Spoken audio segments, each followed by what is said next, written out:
Malien. Le Mali est un pays enclavé de l'Interline, qui n'a pas de façade maritime, mais qui est arrosé quand même par deux grands fleuves, le fleuve Niger et le fleuve Sénégal. Donc sur le fleuve Niger, on a discuté avec les services russes qui est chargé du transport fluvial au Tatarstan ici et qui est prêt à accompagner le Mali via les ministères des Transports et des Infrastructures pour le développement de la navigation sur certains tronçons navigables du fleuve Niger et du fleuve Sénégal. Un pays enclavé, le type de transport le mieux indiqué, c'est les transports de masse. C'est-à-dire, qui dit transport de masse parle des chemins de fer. Nous disposons d'un chemin de fer de Bamako jusqu'à la frontière d'Iboli, qui sur à peu près plus de 500 km, mais construit en 1924. Nous avons demandé à la partie russe comment accompagner le Mali pour la modernisation de ces chemins de fer. Donc on a l'acquisition des locomotives.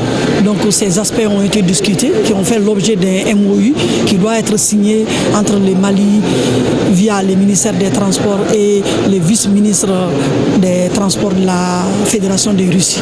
Le chef de la délégation n'a pas manqué de souligner un point crucial. Sans capital humain, aucune croissance durable n'est possible.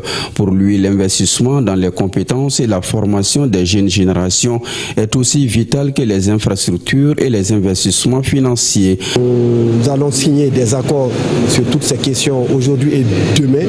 Et nous sommes entendus sur la signature également d'une feuille de route sur l'ensemble de ces questions avec des délais qui vont nous permettre d'avoir dans un meilleur avenir, en tout cas des infrastructures dignes de ce nom, mais aussi la formation, les transferts de compétences et l'installation même des unités de maintenance, d'assemblage de certains équipements. Le Tatarstan, véritable poumon économique de la Russie, et le Mali partagent une même vision. Les deux parties ont convenu d'établir une feuille de route pour amorcer un développement durable, conciliant innovation, infrastructure et capital humain.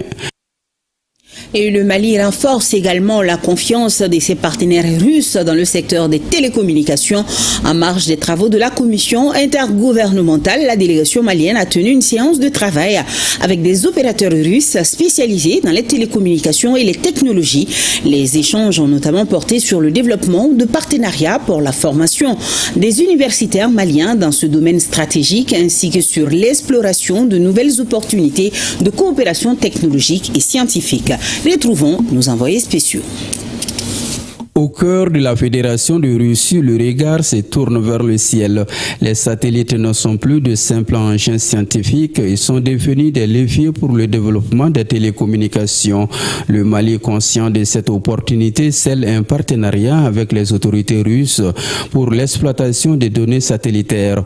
Le ministre en charge de la communication évalue l'état d'avancement de cette coopération numérique. C'est pas la première fois, nous avons quand même plus d'une année de collaboration avec la Russie dans ce domaine. Donc nous allons travailler avec eux dans le domaine de la formation d'abord, parce que le président de la transition insiste sur le transfert de compétences et le renforcement des ressources humaines locales maliennes. C'est ça la souveraineté. Investir dans l'humain pour mieux exploiter l'espace, c'est la raison pour laquelle le Mali a lancé un programme de formation destiné à préparer des spécialistes capables de traiter et d'exploiter les données satellitaires. Nous avons déjà une première cohorte de 10 étudiants qui sont là, qui sont sélectionnés au Mali. Et nous avons un deuxième groupe qui va être sélectionné bientôt après le baccalauréat de cette année par le ministre de l'Enseignement supérieur, qui viendront ici s'enrichir des compétences de la Russie dans le domaine de la communication, dans le domaine aussi de la gestion. Et chaque année, nous allons envoyer une dizaine d'étudiants. Et d'ici quelques 5 années, nous allons avoir une cinquantaine d'étudiants qui vont être spécialisés dans tous les domaines de la communication, de la gestion spatiale et de tout ce qui concerne vraiment le renforcement de la souveraineté de notre pays. Depuis décembre dernier, la première cohorte de 10 étudiants suit un cursus intensif en Russie. Ces pionniers vont ouvrir la voie à des générations successives jusqu'à constituer un effectif autonome capable de transformer les données satellitaires en outils concrets pour le développement des infrastructures et des télécommunications.